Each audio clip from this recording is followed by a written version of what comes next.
Hello viewers, আশা করি সবাই ভালো আছেন। আজকে আমরা ওয়াল্ট হুইটম্যানের বিখ্যাত কবিতা ও ক্যাপ্টেন মাই ক্যাপ্টেনের শর্ট সামারি নিয়ে আলোচনা করব, যার মাধ্যমে আপনারা সহজেই কবিতাটির মূল বিষয়বস্তু বুঝতে পারবেন। সো এই ভিডিওটি দেখার পূর্বে আমরা এই কবিতাটি নিয়ে একটি ভিডিও আলোচনা করা হয়েছে ইতিমধ্যে, একেবারে লাইন বাই লাইন কবিতাটির ব্যাখ্যা করা হয়েছে। যারা দেখেননি অবশ্যই দেখে নেবেন। ভিডিওটি দেখলে আপনাদের এই বিষয়টি বুঝতে আরও অনেক সহজ হবে, একবারে ক্লিয়ার হয়ে যাবেন। সো সামারি আলোচনা করার পূর্বে একটি বিষয় জানা প্রয়োজন। কবি এখানে অনেকগুলো সিম্বল ব্যবহার করেছেন তার কবিতায়, যেমন শিপ দ্বারা কবি আব্রাহাম আমেরিকাকে বুঝিয়েছেন, আবার ক্যাপ্টেন দ্বারা তিনি আব্রাহাম লিঙ্কনকে বুঝিয়েছেন, ডেক দ্বারা, ডেক বলতে জাহাজের পাটাতন, সেটা বলতে তিনি সার্ফেস অফ দ্য আমেরিকার উপরিভাগ বা ভূপৃষ্ঠকে বুঝিয়েছেন, প্রাইজ বলতে দ্য ইউনিটি অফ নেশন মানে জাতির একতাকে তিনি বুঝিয়েছেন। তো চলুন শুরু করা যাক, এবার আমরা সামারিটা দেখে নিই। সো কবি এখানে মূলত তিনি আব্রাহাম লিঙ্কনের যে মানে তিনি দুঃখ প্রকাশ করেছেন এই কবিতাটিতে, আব্রাহাম লিঙ্কনকে যে গুপ্ত হত্যা করা হয়েছে সেই কারণে। আপনারা জানেন আব্রাহাম লিঙ্কন হচ্ছে 16তম প্রেসিডেন্ট আমেরিকার, এবং তিনি হচ্ছেন মানে কিসের জন্য বিখ্যাত বা কি বিষয়টা এখানে ফুটিয়ে তুলেছেন, তিনি কি চেয়েছিলেন? Abolish to slavery and racism. তিনি মূলত সমাজ থেকে স্লেভারি এবং রেসিজমটা অ্যাবলিশ করতে চেয়েছিলেন বা দূরীকরণ করতে চেয়েছিলেন, এবং তিনি এটা সাকসেসফুলি আসলে হ্যান্ডেলও করেছিলেন, বা এই যে জার্নিটা এটা শেষ করেছিলেন খুব স্কিলফুললি বা দক্ষতার সাথে জার্নিটা শেষ করেছিলেন। এবং তার এই মৃত্যুতে যে কবি যে মর্নস হয়েছিলেন বা খুব শোকার্ত হয়েছিলেন, সেটা তিনি এই কবিতার মাধ্যমে সিম্বলিক্যালি তিনি বুঝিয়েছেন। এবং আমেরিকা আব্রাহাম লিঙ্কনের গাইডেন্সে এই যে কার্স একটা অভিশাপ ছিল, যে একটা অসমতা বা যে অভিশাপ ছিল, এটা আমেরিকান পিপুলরা এটা এই কার্স থেকে মুক্তি পায়।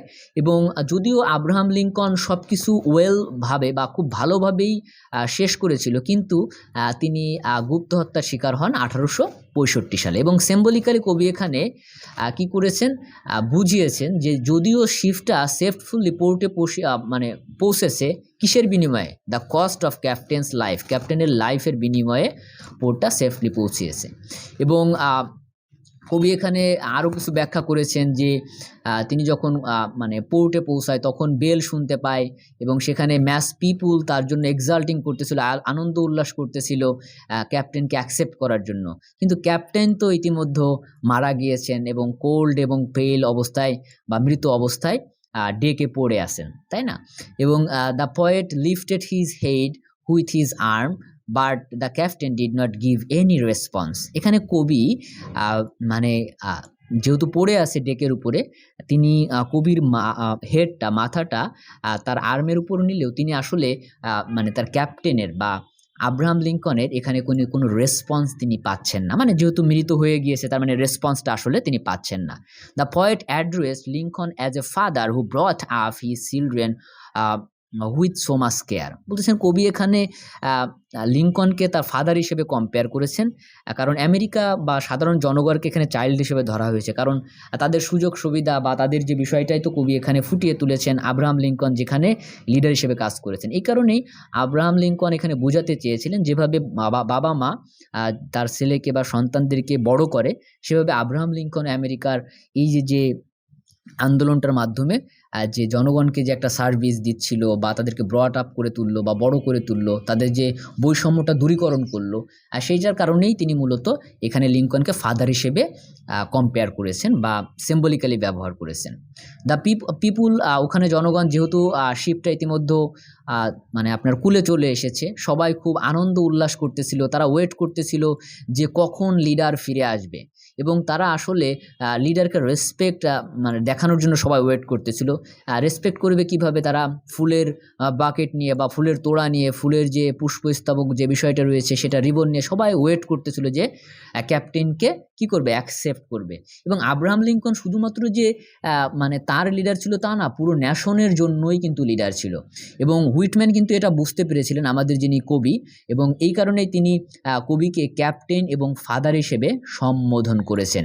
এবং in this way he ব্রট the captain near to his heart, এবং তিনি ক্যাপ্টেনকে ওই যে যখন তিনি বাহুতে নিলেন, মানে একেবারে হার্টের কাছাকাছি নিয়ে নিলেন, এবং the leader of a nation is like a parent whose main duty to see the welfare of the child. যেভাবে তিনি তার জীবন দিয়ে তার মানে চাইল্ডদের জন্য, যেভাবে বাবা মা আমাদের জীবন দিয়ে আমাদের লাইফটাকে ভালো করতে চায়, তেমনিভাবে আব্রাহাম লিঙ্কন তার জীবন দিয়ে তার চাইল্ডদের বা আমেরিকার ভালো চাইলেন, বা সেই কারণে তিনি জীবন দিলেন, সেই বিষয়টা ফুটিয়ে তুলেছেন এখানে। The poet did not lie to believe that the captain was dead. মানে কবি এখানে বিশ্বাসই করতে পারতেছেন না যে আসলে এখানে তার ক্যাপ্টেন মারা গিয়েছে। He wants to think that the captain was in sleep and in dream. এবং তিনি মানে চিন্তা করতেছেন যে ক্যাপ্টেন হয়তো বা ঘুমিয়ে আছে বা ড্রিমের মধ্যে আছে, মানে মৃত্যুবরণ করে সেটা তিনি মেনে নিতে পারতেছেন না। He is also like to think that the activities are also are daydream ভাবতেছেন হয়তো বা এটা ডে ড্রিম বা দিবা স্বপ্ন, হয়তো বা তার ক্যাপ্টেন জেগে উঠবে, এজন্য বারবার তিনি ক্যাপ্টেনকে রাইজ আপ বা জেগে উঠুন বলতেছিল। Okay, the graphic description of ship and the captain's turned into gloomy atmosphere. এই যে কবি এখানে শিপ বলেন, ক্যাপ্টেন বলেন, যে ব্যাখ্যাগুলো করেছেন, এটা আসলে একটা গ্লুমি অ্যাটমসফিয়ার বা বলতে পারেন যে একটা দুঃখ ভারাক্রান্ত একটা অবস্থা ক্রিয়েট করে। The ring of the bell and the crowd of the people could not turn back to his life. এবং এই যে বেল বা রিংয়ের কথা বলা হচ্ছে এবং ক্রাউড অফ দ্য পিপুলের যে ক্রাউডের কথা ব্যাখ্যা করা হয়েছে, এটা দ্বারাও কিন্তু আসলে আব্রাহাম লিঙ্কন বা ক্যাপ্টেন যে মৃত্যুবরণ করেছিল সে কখনো লাইফ ব্যাক করবে না, যেহেতু মৃত্যুবরণ করলে আর ফিরে আসার কোনো ওয়ে নেই, জানেন। The captain could not C the winning moment of the country. এবং ক্যাপ্টেন আসলে এই যেহেতু ক্যাপ্টেন মারা গিয়েছে, মানে তিনি তো আর এটা দেখতে পারেন নাই যে উইনিং মোমেন্টটা, যে যুদ্ধে জয়লাভ করলো সেটা আর দেখতে পারেন নাই। Man is mortal but Lincoln made him immortal because of his movement for democracy. এখানে আমরা জানি মানুষ মরণশীল, কিন্তু লিঙ্কন আসলে ইমমর্টাল হয়ে গিয়েছেন, কারণটা হচ্ছে তিনি তার জীবন দিয়ে এই যে ডেমোক্রেসি প্রতিষ্ঠা করেছেন। এবং to nation it's a tragic loss, এবং পুরো জাতির জন্য এটা হচ্ছে একটা গ্রেট একটা ট্র্যাজেডি, যে যার মাধ্যমে স্বাধীনতা পেল সেই শেষ পর্যন্ত গুপ্ত হত্যা হলো বা তার জীবন দিয়েই তাকে স্বাধীনতা দিতে হলো।